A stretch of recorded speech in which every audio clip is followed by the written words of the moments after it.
What happens if you go to a South Africa Special Event Championship, become a finalist 2 times, and then go to a European Special Event Championship and only go 1-4? Chaos happens. Welcome to the channel if you're new. Welcome back if you're old. I'm Will. I'm a VGC enthusiast, Pokemon lover, and we're just gonna go and talk about some drama that's been going on the past day. There's accusations of championship point farming, and answering the main question right here is: the current VGC circuit system, is it broken, or are people just salty they can't travel as much? Let's break this down. First, we need to understand how the Pokemon World Championship invites work for the 2025 season.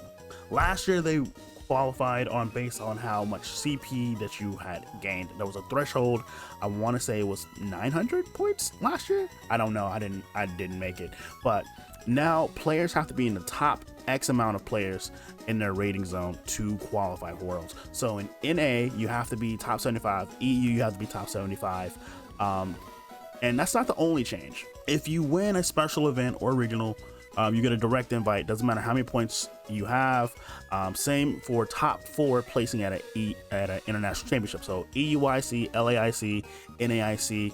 If you get top 4, you get an automatic invite to Worlds. So that doesn't sound like a problem to me. But a few days ago, a player tweeted out about a European player going 1-4 and dropping from the special events this past weekend. And just a few weeks ago, he made back-to-back finals in the special events in Johannesburg and Durban.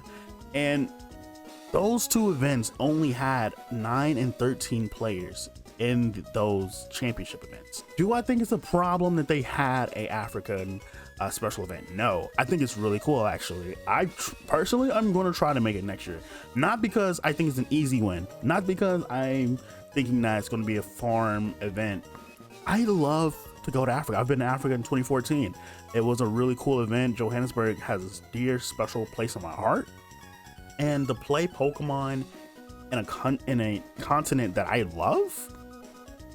Listen, I gotta go. I gotta try to play in Johannesburg next year if they do it again. So the problem here is, though, a lot of players are feeling that it's too easy of a championship point grab.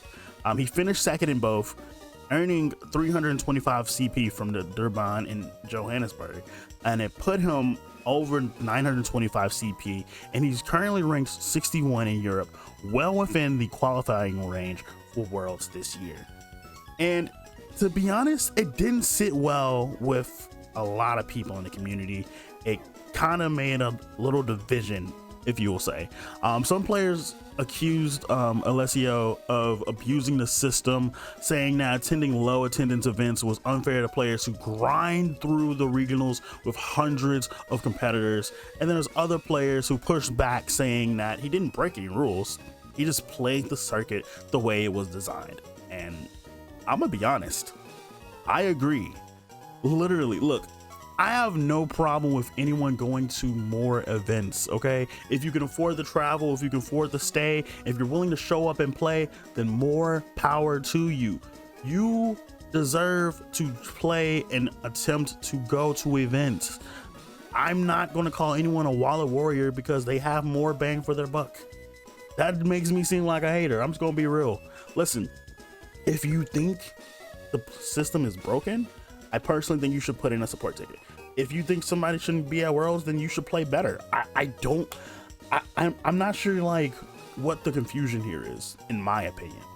And I'm normally trying to be fair, and I try to see both sides, but this is just so wrong. Like you can't just call someone a wallet warrior because they're able to attend more events than you. That's just how it is. And I'm hearing that both of these people that have the dispute, well, one of them didn't have the dispute, he just got called and targeted, but they're both apparently 16. They're both apparently, young.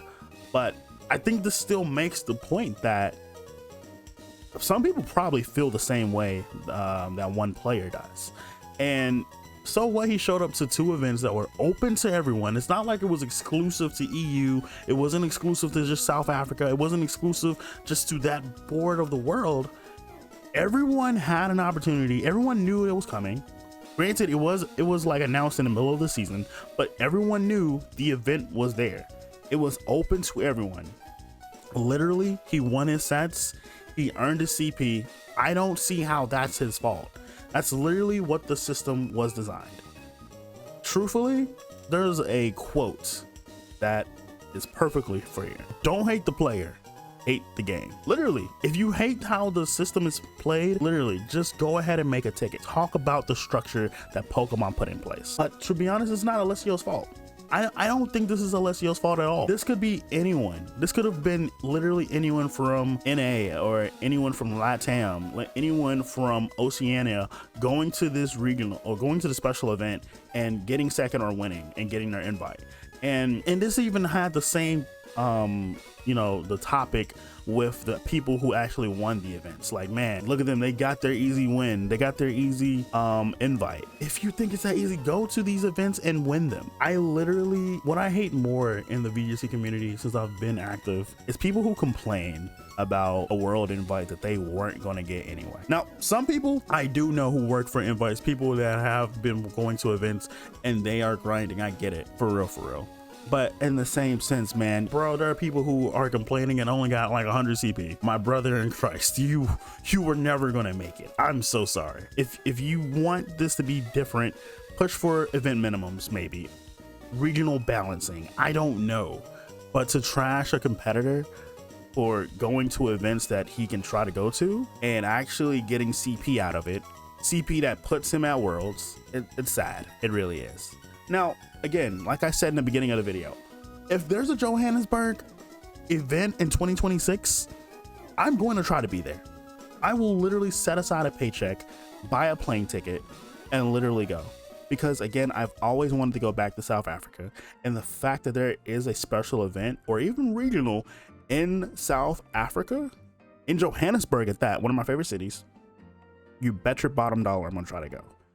But it's not because I think it's an easy win. I think it's because I love the game. It's for the love of the game at the end of the day. And for Alessio, I want to say you earned your spot like anybody else. You showed up, you competed, you were a finalist 2 times for a special event. Fantastic job. You did what anyone else would have done, and you showed up and won. Well, became a finalist, but still.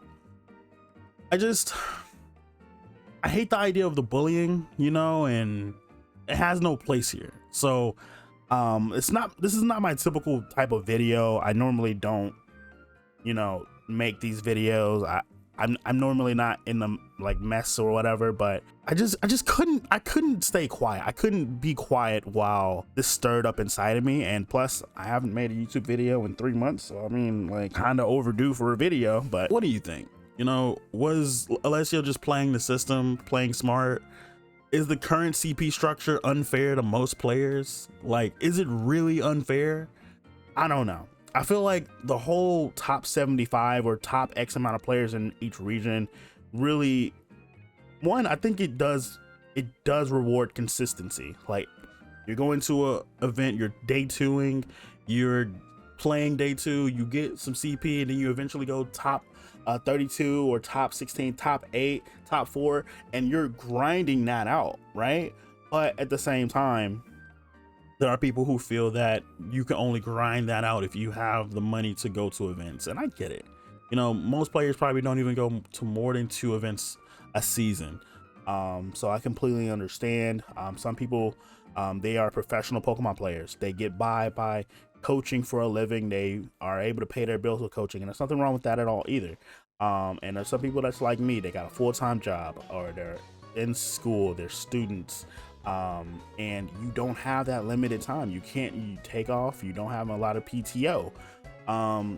But again, I think when you do have the time to go to an event, when you do have the availability, you gotta put your all into it, and you gotta try your best to win. Because, and this has been a theme that I've heard the past few weeks at the past events. You know, Gavin Michaels has recently said it when he won Portland. You know, if I didn't win, I just wasn't good enough, right? And if I didn't get the CP, if I didn't show up, or if I didn't play how I wanted to play, I didn't deserve it because I didn't win or I didn't put in the effort. So I think that's kind of my mindset with all of this. This is like, this structure forces you to either put up or shut up, in my opinion. And again, maybe there's different thoughts. Maybe I'm wrong. Again, I'm a newer player.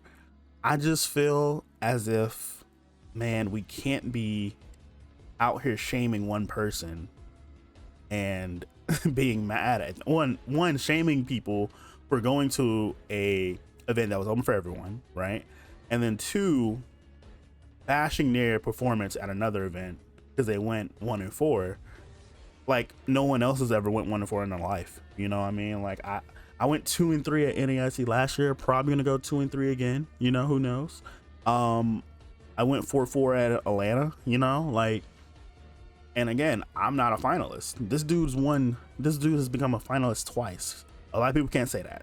So I think we should put some respect on people's names when they're going out and traveling. And the fact that we're calling them wallet warriors is so disrespectful to me.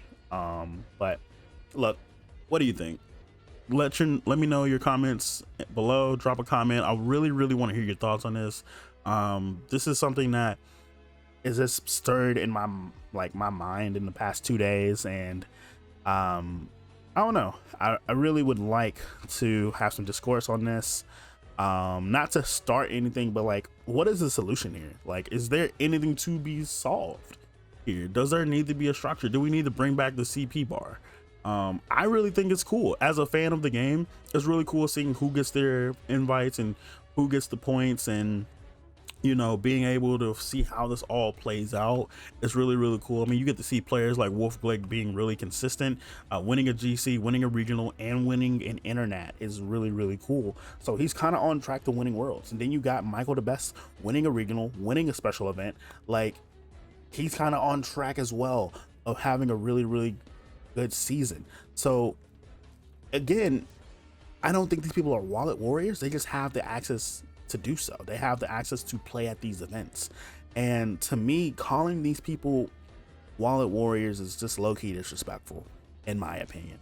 Because I would hate to have the resource to go and people call me a wallet warrior, but really I saved up my time, effort, and energy to go to these events. But anyway, that's neither here nor there. Look, if you like honest VGC talk, competitive breakdowns, community on Pokemon, listen, subscribe, give the video a like, stay tuned. NAIC is right around the corner. I'll be going, I'm competing. I might do a breakdown on my team, hopefully, if it's good. I'm really excited for NAIC. I'm really excited for Pokemon as a whole. We got Pokemon Legends ZA coming out in October 16th, you feel me? Anyway, thanks for watching. Again, I'm I Will, and I will catch you in the next video. Bye-bye.